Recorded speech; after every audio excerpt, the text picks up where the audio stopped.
Hello students, एक बार फिर से स्वागत है आपका आपके अपने यूट्यूब चैनल स्टडी ज्ञान पे। तो ये जैसा कि आप क्वेश्चन देख सकते हैं, इसे आप मोस्ट इंपोर्टेंट लगा लीजिएगा क्योंकि कुछ सालों से यहाँ पर बार बार ये क्वेश्चन रिपीट हो रहा है। और आज की क्लास में हम जितने भी क्वेश्चंस कराने वाले काफ़ी इंपॉर्टेंट होने वाले हैं। और आज की यहाँ पर आपके जो चैप्टर नंबर सेकंड हमने कुछ दिनों पहले आपकी स्टार्ट किया था, लगभग इसकी 5-6 क्लासेस हो चुकी है चैप्टर नंबर सेकंड की। तो आज यहाँ पर आपकी ये लास्ट क्लास होने वाली है चैप्टर नंबर सेकंड की। इससे पहले हमने आपके यहाँ पर चैप्टर नंबर फर्स्ट के जितने भी इंपॉर्टेंट क्वेश्चन बन सकते हैं वो हमने कंप्लीट करा दिए। चैप्टर नंबर सेकंड के जितने भी क्वेश्चन बन सकते थे वो आज यहाँ पर आपके पूरे कंप्लीट यहाँ पर आपके हो जाएंगे। इस लगभग आपकी यहाँ पर इन 2 चैप्टर से लगभग आपके 2 यूनिट है वो हमने लगभग आपके कंप्लीट यहाँ पर करवा दिए। इसके बाद हमारे जो नेक्स्ट क्लास होगी उसमें हम नई यूनिट और नया चैप्टर स्टार्ट करेंगे। तो नेक्स्ट क्लास भी आपके लिए यहाँ पर काफ़ी इंपॉर्टेंट होगी और आज की क्लास आप पूरी एंड तक जरूर देखिएगा क्योंकि आज की क्लास से भी यहाँ पर आपको क्वेश्चन देखने को यूनिवर्सिटी एग्जाम में मिल सकते हैं। और ये जो हम पूरी आपके लिए सीरीज लाए काफ़ी मेहनत के साथ आपके लिए यहाँ पर ये सीरीज बना रहे स्टूडेंट्स के एग्जाम के लिए। तो आप इन क्लासेस को पूरा एंड तक जरूर देखते जाइएगा और इन जितने भी क्वेश्चन हम करा रहे हैं उनकी आप ज़्यादा से ज़्यादा प्रैक्टिस जरूर कीजिएगा क्योंकि मैथ्स में जो क्वेश्चन है वो प्रैक्टिस के ऊपर काफ़ी डिपेंड करते हैं। मैं सभी क्लासेस में आपको कहते आ रहा हूँ क्योंकि मैथ्स में काफ़ी प्रैक्टिस की जरूरत होती है। और जो ये बुक है रियल एनालिसिस, इसमें तो कुछ ज़्यादा ही हमें यहाँ पर प्रैक्टिस की जरूरत होती है। ओके तो यहाँ पर आइए आज के क्वेश्चन को हम यहाँ पर स्टार्ट करते हैं। और जिन भी स्टूडेंट्स ने इस चैनल को सब्सक्राइब नहीं करा है तो प्लीज़ सब्सक्राइब जरूर कर लीजिएगा क्योंकि यहाँ पर आपको हमेशा बीएससी से रिलेटेड स्टडी मटेरियल यहाँ पर आपको प्रोवाइड करवाया जाता है। तो जैसे कि स्टूडेंट्स यहाँ पर आप ये क्वेश्चन देख सकते हैं जो कि क्या है, prove that the set Q of a rational number is countable. यहाँ पर आप देखेंगे सिद्ध कीजिए कि परिमेय संख्याओं का समुच्चय क्यू कैसा होता है, गणनीय होता है, जो कि काफ़ी बार यूनिवर्सिटी एग्जाम में पूछा गया क्वेश्चन है। अगर आप भी अपनी यूनिवर्सिटी एग्जाम के प्रीवियस ईयर पेपर में देखेंगे तो आपको ये क्वेश्चन काफ़ी बार देखने को आपको मिल जाएगा। तो यहाँ पर आप ये इसका आंसर सॉल्यूशन देखिएगा कि यहाँ पर है आपके परिमेय संख्याओं का जो समुच्चय होता है यानी रेशनल नंबर का जो सेट होता है वो क्या यहाँ पर क्यू है, उसे हम कैसा बताना है, हमें गणनीय बताना है यानी काउंटेबल हमें यहाँ पर प्रूफ करना पड़ेगा। तो हम यहाँ पर क्या करते हैं, हम यहाँ पर जो क्यू है उसको एक तो मान लेते हैं कि पॉजिटिव है यानी परिमेय संख्या हमारी एक तो यह पॉजिटिव हो सकती है यानी प्लस की धनात्मक, या फिर वो आपकी माइनस यानी ऋणात्मक हो सकती है। ठीक है, उस साथ में एक और क्या कंडीशन रहती है कि वो उसका अवयव कैसा रह सकता है, जीरो। तो हम यहाँ पर तीनों कंडीशन मान लेते हैं कि यहाँ पर आपका जो क्यू यानी परिमेय संख्या है, यहाँ पर आपकी जो रेशनल नंबर है वो आपकी यहाँ पर क्यू प्लस भी हो सकती है यानी धनात्मक भी हो सकती है, क्यू माइनस भी हो सकती है और यहाँ पर आपकी जीरो भी यहाँ पर हो सकती है। और इन तीनों का हम क्या मान लेते हैं, यूनियन हम यहाँ पर मान लेते हैं यानी इसका संघ हम यहाँ पर मान लेते हैं। उसके बाद हमें यहाँ पर प्रूफ क्या करना है, तो प्रूफ हमें यही करना है कि क्यू ऐसा क्या हमें बताना है, गणनीय होना चाहिए यानी काउंटेबल हमें यहाँ पर प्रूफ करके बताना है। तो इसके लिए हम क्या करेंगे, हम मानते हैं कि यहाँ पर हमारे जो क्यू है वो कैसा है, यहाँ पर नेचुरल नंबर में यहाँ पर विद्यमान होता है, बिलोंग करता है। तो इस कंडीशन हम यहाँ पर ए क्यू है जो हमारे यहाँ पर उसमें कौन कौन से अवयव मानते हैं, हम मानते हैं जैसे कि नॉर्मल आपके 1 2 3 होते हैं तो हम इसमें क्या करते हैं, सब में क्यू का क्या लगा देते हैं, डिवाइड हम लगा देते हैं क्योंकि इससे हम कैसा बनाना चाहते हैं, परिमेय संख्या बनाना चाहते हैं। और आप सबको अच्छी तरह से पता है कि परिमेय संख्या यानी रेशनल नंबर को हम कैसे प्रेजेंट करते हैं, पी अपॉन क्यू से। तो हमने यहाँ पर जितने भी हमारे यहाँ पर नंबर थे उनमें सब में क्यू का डिवाइड लगा दिया जिससे वो क्या बन जाए, रेशनल नंबर यानी परिमेय संख्या बन जाए, जो कि क्या आती है 1 upon Q, 2 upon Q, 3 upon Q, जो आगे तक आपके चलते रहेंगे। जहां आप देख सकते हैं इससे हमने पी अपॉन क्यू से प्रेजेंट करा है, जहां आपके पी किस में बिलोंग करता है, एन में बिलोंग आपके करता है। तो इससे यहाँ पर आप देखेंगे कि यहाँ पर हमारे जो क्यू प्लस है यानी जो आपके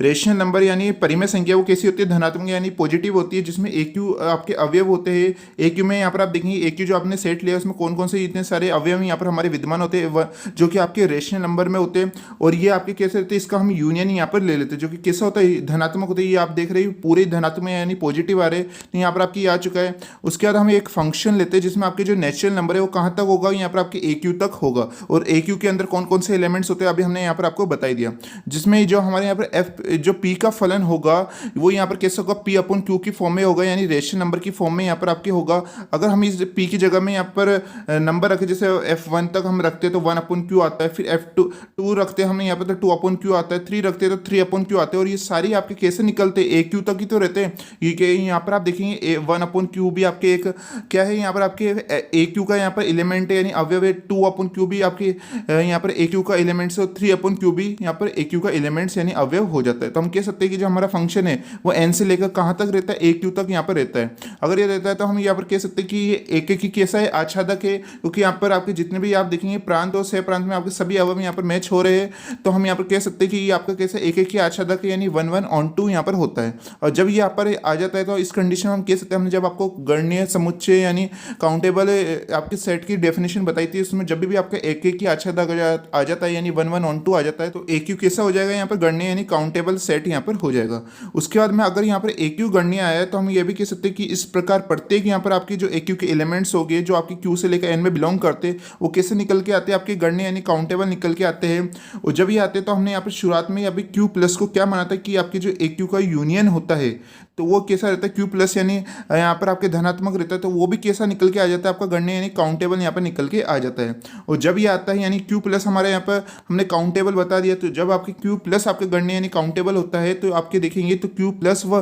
क्यू माइनस में क्या होती है आपके यहाँ पर एक एक की संगता होती है यानी 1 1 करेस्पॉन्डेंसी होती है जिस कारण से यहाँ पर आपके जो क्यू माइनस भी है यानी जो आपकी परिमेय संख्या ऋणात्मक वाले वो भी कैसे हो जाएंगे आपके गणनीय यानी काउंटेबल ऑटोमेटिक यहाँ पर आपके हो जाते हैं। और जब ये आ जाते हैं तो हम यहाँ पर कह सकते हैं कि जीरो भी आपका परिमित यानी फाइनाइट होने से क्या बन जाएगा आपका गणनीय यानी काउंटेबल यहाँ पर आ जाता है। तो यहाँ पर आप देखेंगे कि हमारे यहाँ पर क्यू प्लस भी यहाँ पर गणनीय आ चुका है यानी काउंटेबल, क्यू माइनस भी आ चुका है और यहाँ पर जीरो भी हमारे कैसे निकल के आया है काउंटेबल यहाँ पर निकल के आ चुका है। और जब तीनों ही आ जाता है तो ये तीनों किससे मिलकर यहाँ पर आता है आपके तीनों क्यू होता है यानी परिमेय संख्या यहाँ पर होती है। जब तीनों यहाँ पर इसका यूनियन आ चुका है तो क्यू यानी आपके परिमेय संख्या भी कैसे निकल के आ जाएगी काउंटेबल यानी गणनीय निकल के यहाँ पर आ जाएगी। और यही तो हमें प्रूफ करना था जो कि हमने बिल्कुल आसान तरीके से यहाँ पर प्रूफ कर दिया जैसे कि यहाँ पर आप ये क्वेश्चन देख सकते हैं।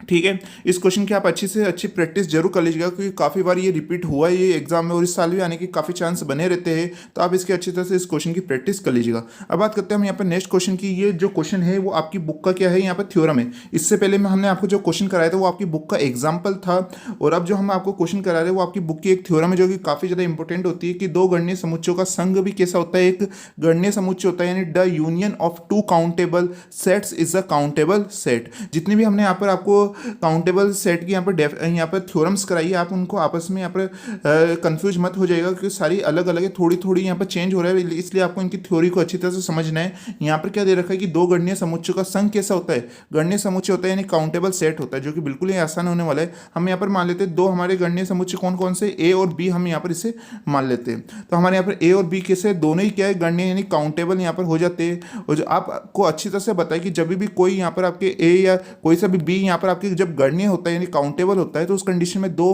आपकी यहाँ पर निकल के आती है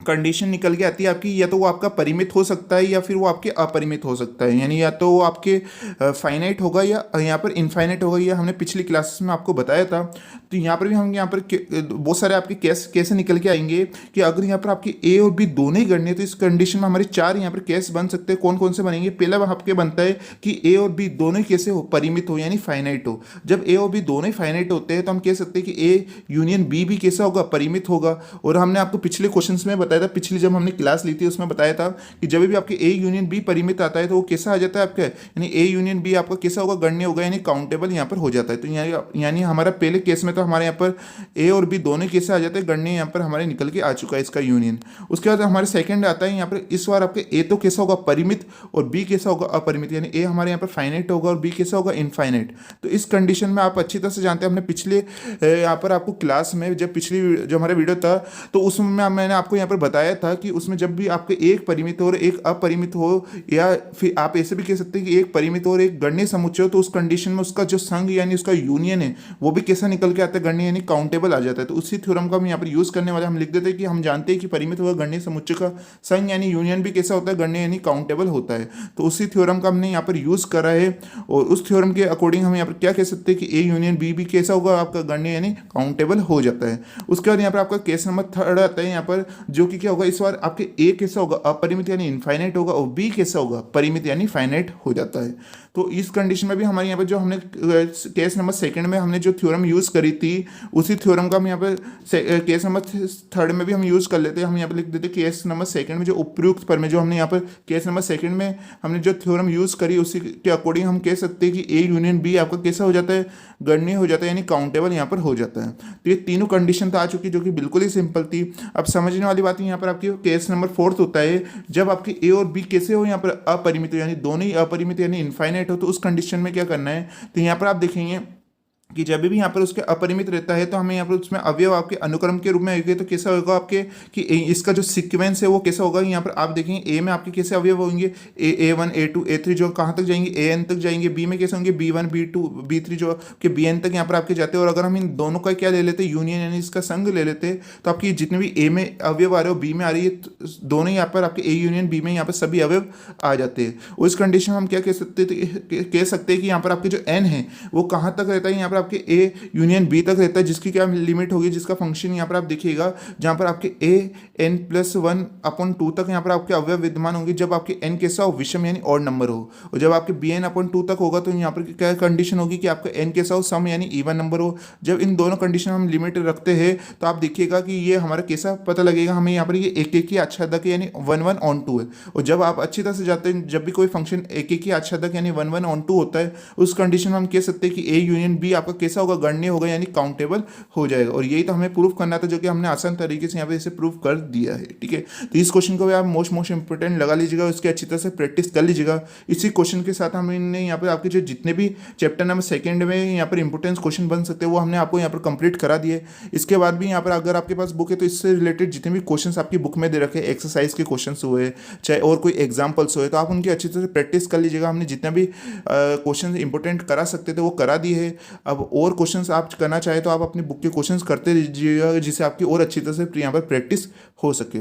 साथ में यहाँ पर आप अपनी यूनिवर्सिटी के जो लास्ट के 5-6 साल के पुराने पेपर है उनका भी एनालिसिस अच्छी तरह से यहाँ पर कर लीजिएगा। अब जो हमारे यहाँ पर नेक्स्ट चैप्टर होगा उसमें हम यहाँ पर और मोस्ट इंपोर्टेंट क्वेश्चन पे बात करेंगे, नई चैप्टर में नई यूनिट पे हम यहाँ पर नेक्स्ट वीडियो से यहाँ पर बात करने वाले। तो आप यहाँ पर नेक्स्ट वीडियो में हमारे साथ यहाँ पर बने रहिएगा। आज की क्लास आपको कैसी लगी हर स्टूडेंट्स को कमेंट करके जरूर बताना है और इस वीडियो को लाइक करना ना भूले। और ऐसे स्टडी मटेरियल के लिए इस चैनल AI स्टडी ज्ञान को सब्सक्राइब करना भी ना भूले। तो मिलते हैं नेक्स्ट वीडियो में, तब तक के लिए पढ़ते रहिए और सीखते रहिए।